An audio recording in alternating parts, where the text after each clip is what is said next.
ہندوستان میں اس وقت ضرورت ہے آپ کو یہ ویڈیو غریب دیکھنا نواز کو بہت فالو بڑھیا کرنا، ویڈیو ہے میرے اسی بھائی دین کو فالو کرو گے تو بچ جاؤ شبنم گے۔ شیخ۔ پنجاب کے ہندو بھائیوں نے کہا تھا غریب نواز سے، ہم ہر جمعرات کو آپ سے ملنا چاہتے ہیں لیکن آپ کے ہاں نہیں آتے۔ بولے کیوں؟ بولے آپ کے ہاں بریانی میں گوشت پڑتا ہے اور ہم گوشت کھاتے نہیں ہیں بابا، اس لیے نہیں آتے، ورنہ آپ کو دیکھنے کے لیے ہر جمعرات کو پنجاب سے آنا چاہتے ہیں۔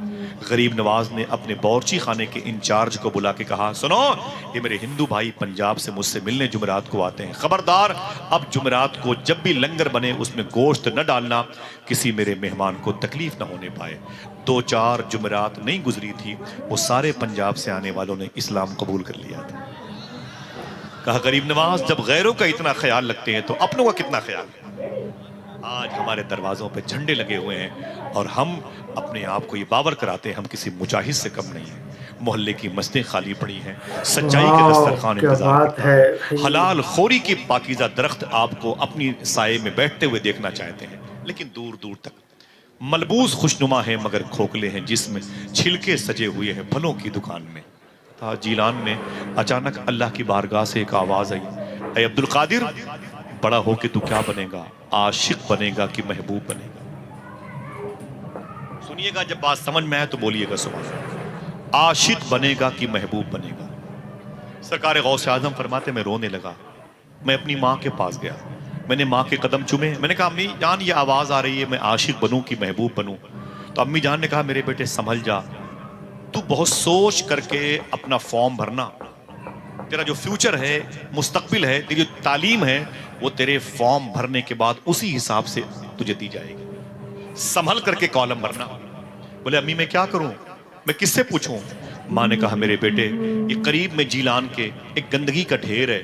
بولے ہاں، بولے وہاں پر ایک اللہ کا ولی رہتا ہے، درویش رہتا ہے جس کی وجہ سے شہر کا نظام قائم ہے، جا اس کے پاس چلا جا اور اس سے پوچھنا کہ میں بڑا ہو کر کیا بنوں، عاشق بنوں کہ محبوب؟ سوچنا دوستو، میں عاشق بنوں کہ محبوب بنوں؟ سیدنا شیخ اپنی عمر کے 16-17 سال کی بہاریں لے کر اس کے پاس تشریف لے گئے۔ وہ ولی پھٹا ہوا لباس پہن کے، آدھا جس میں کھلا ہوا تھا آدھا جس میں ڈھکا ہوا تھا، پرانے بوسیدہ کپڑوں میں وہ نظر آیا۔ چلو اب حضور لائک غوث کر دو پاک نے جلدی اسے سے سلام کیا، فٹافٹ ویڈیو اس نے سلام کا جواب دیا۔ سیدنا شیخ نے اس سے پوچھا بابا میں ایک سوال لے کے آیا ہوں۔ بولے سوال کیا ہے؟ بولے میں بڑا ہو کے کیا بنوں، عاشق بنوں کہ محبوب بنوں؟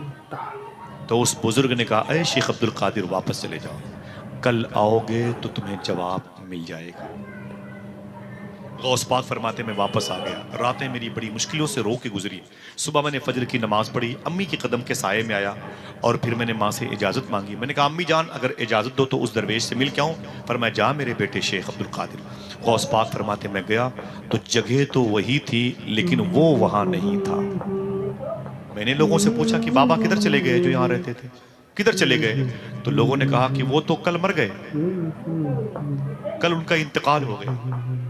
غوث پاک فرماتے میں نے کہا انتقال ہو گیا، ان کی قبر کہاں ہے؟ سینے پر ہاتھ رکھ کے گھر جانے کے بعد تنہائی میں سوچنا میں نے کس کی بات کی، کسی جھوٹے کی، کسی فراڈ، کسی چوری کرنے والے کی بات نہیں کی، اس کی بات کی جو اللہ کا ولی، اللہ کا فقیر، اللہ کا دوست، اللہ کا ملنگ، اللہ کا مست ہے۔ سمجھ رہے ہیں؟ تو لوگوں نے کہا اے شیخ عبد القادر اس کی قبر کہاں سے بناتے ہم لوگ، اس کے دین دھرم کا کچھ پتہ ہی نہیں۔ بولے پھر؟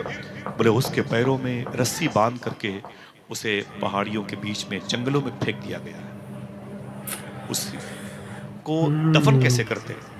سرکار غوث اعظم فرماتے میری پیشانی پر بل آ گئے، میں جلال کی کیفیت میں اس کے قریب گیا، جب گیا تو میں نے کیا دیکھا، اللہ کے ولی کی لاش پڑی ہوئی ہے، پیروں میں رسی پڑی ہوئی ہے اور اس کی لاش کو چیل کوے نوش نوش کے کھا رہے ہیں۔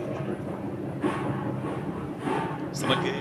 کھال کھچتی ہے کٹتی ہے گردن، عشق کرنا تماشا نہیں۔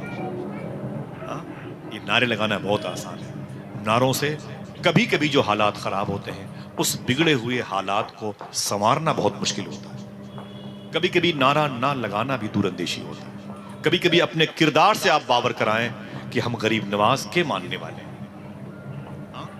اپنے کردار و کریکٹر، اور کہا جاتا ہے کہ ہم مجاہد ہیں، ہم ہندوستان کے حالات کو سنوار لیں گے۔ نہ نہ نہ میرے بھائی، سمجھ جاؤ غریب نواز کو تنہائی میں پڑھا کرو انشاءاللہ۔ بولے آپ کیا کیا تھا غریب نواز نے؟ 90 لاکھ لوگوں نے کلمہ پڑھا تھا، 11,000 کلومیٹر پیدل چل کے آئے تھے، 90 لاکھ لوگوں کو غریب نواز نے کلمہ پڑھایا. یہ پورا مجمع مل کر کے 90 لوگوں کو مسواک کا طریقہ نہ بتا پایا. 10 سال تک ایک بڑی مبارک گفتگو اس سے پہلے ہو رہی تھی. میں جب گاڑی سے آیا تھا کہ 10 سال تک مدرسے میں رہنے والوں کی جماعتیں قرض چھوٹ جاتی ہیں. تعجب کی بات ہے. کیسے غریب نواز کا اسلوب تھا, آئین تھا, آرٹیکل تھا. معلوم ہے آپ کو, اجمیر شریف کے قریب کے ہندو بھائیوں نے, کسانوں نے کہا تھا, کسانوں کی بڑی ریلی ہے ہندوستان کی حکومت کے خلاف. میں حکومت سے گزارش کروں گا کہ آپ غریبوں کی دعا لیں, ان کی آہ مت لیں. بڑی بڑی حکومتیں غریبوں کی آہ کے سمندر میں بہہ گئی ہیں. میں گزارش کروں گا حکومت ہند سے, آپ کسی غریب کو, کسی کسان کو پریشان نہ کریں, ورنہ آپ کی حکومتوں کی عمر کم ہو جائے گی. یہ محبتوں کا ملک ہے, یہ پیار کی زمین ہے, یہ محبتوں کی زمین ہے. سخت سردی میں بچے باہر ہیں, مجھے تکلیف ہوتی ہے. غریب نواز سرکار سے ہندو بھائیوں نے کہا تھا, سرکار آپ کے مرید ہیں خواجہ بختیار کاکی, ان کا مرید التمش بادشاہ, اس نے لگان کی قیمت بڑھا دی ہے. سرکار ہم کہاں سے دے پائیں لگان؟ آپ ایک کاغذ پہ اپنا نام لکھ کے دے دیں, میں بادشاہ کے پاس جاؤں دلی, اس سے کہوں کہ لگان کی قیمت معاف کر دے. خواجہ صاحب نے کہا ہے. غریب نواز نے کہا تم لوگ واپس چلے جاؤ, میں سمجھ لوں گا, تم واپس چلے جاؤ, تم واپس چلے جاؤ. سارے ہندو بھائی اجمیر کے واپس آ گئے. خواجہ صاحب نے فوراً سواری کا انتظام کیا. اسی وقت غریب نواز دہلی آ گئے, اجمیر شریف سے دلی آ گئے, اور آنے کے بعد خواجہ بختیار کاکی کو لیا اور بادشاہ کے دربار میں پہنچے. محافظ سے کہا بول. بادشاہ سے کی خواجہ صاحب آئے ہیں, خواجہ بختیار کاکی بھی آئے ہوئے. اس نے دستک دی تو اندر سے بادشاہ ننگے پاؤں آیا, قدم پہ گر پڑا. خواجہ صاحب معاف کرنا, آپ نے کیوں زحمت کی؟ بتایا ہوتا تو سر کے بل اجمیر آ جاتا. آپ کیوں آ گئے؟ فرمایا کہ اجمیر شریف کے ہندو بھائیوں نے مجھ سے شکایت کی, تو نے لگان کی قیمت زیادہ بڑھا دی ہے.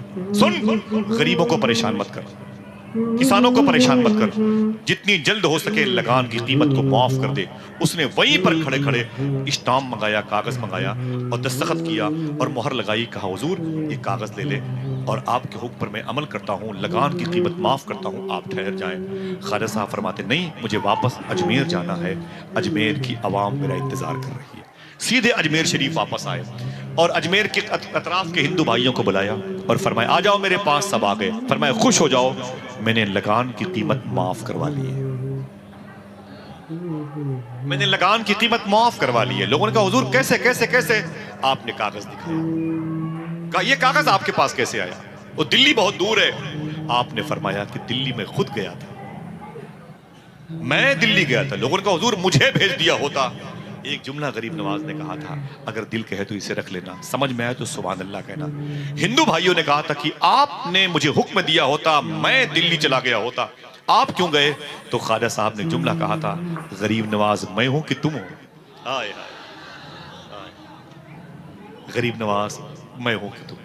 آج گونگا آدمی بھی جاتا ہے شہنشاہ کے دربار میں تو کہتا ہے تیرا تیار ہے دارالسلام یا خواجہ, تجلیاں ہیں نہیں صبح و شام یا خواجہ, نہ فکر میں نہ غم جام تیرے مستوں کو, تیری نگاہ سے چلتا ہے کام یا خواجہ. سرکار قربان علی شاہ چشتی ماہمی بڑے عظیم بزرگ ہیں, قطب کوکن مخدوم ماہم شریف کے روضے کے سامنے ہیں. ان سے ان کے مریدوں نے کہا تھا 80 سال پہلے حضور ہندوستان کا بٹوارہ ہو گیا, پاکستان ایک ملک بن گیا, بڑے بڑے لوگ پاکستان, کراچی, اسلام آباد, لاہور, ملتان, بہاولپور, سائیوال جا رہے, حضور آپ بھی ہندوستان سے چلے پاکستان. آپ نے روتے ہوئے جملہ کہا تھا جا تو سکتا ہوں لیکن غریب نواز کا دربار چھوٹ جائے گا. ہائے ہائے صاحب, وہ ہمارے پاس اور کیا ہے خواجہ صاحب کی چوکھٹ کے علاوہ. اگر یہ چوکھٹ بھی ہم سے چھوٹ جائے تو ہم کہاں کہیں کے نہ رہیں گے. ان کے اسلوب پر عمل کریں. میں اپنے بھائیوں سے گزارش کرتا ہوں, آپ پڑھے لکھے لوگ ہیں, غریب نواز کی زندگی کی داستان پڑھا کیجئے انشاءاللہ. اگر کوئی محبت کرنے والا درویش وہاں بیٹھا ہو تو خواجہ صاحب کے نام پر ایک نعرہ لگائے, ہاتھوں کو اٹھا کے جواب دیجئے. ماشاءاللہ باتیں میں ختم کروں گا, آپ کو پریشان نہیں کروں گا, لیکن مجھے بہت اچھا لگا. زندہ یا علی یا لبیک یا رسول اللہ تعالی وسلم. خواجہ صاحب کا جو روضہ ہے وہ سفید ہے, ابیض گنبد, ابیض سفید کے معنی میں آتا ہے. حضور سرکار غوث پاک کا جو گنبد شریف ہے وہ نیل کو ہے, اور سید الکونین کا جو گنبد شریف ہے وہ خضر ہرے کلر کا ہے. سرکار خواجہ پاک کی بارگاہ میں ایک شخص نے کہا تھا کون اس گنبد ابیض میں مکی ہے یارو, اولیاء جس کے یہاں بہرے سلام آتے ہیں.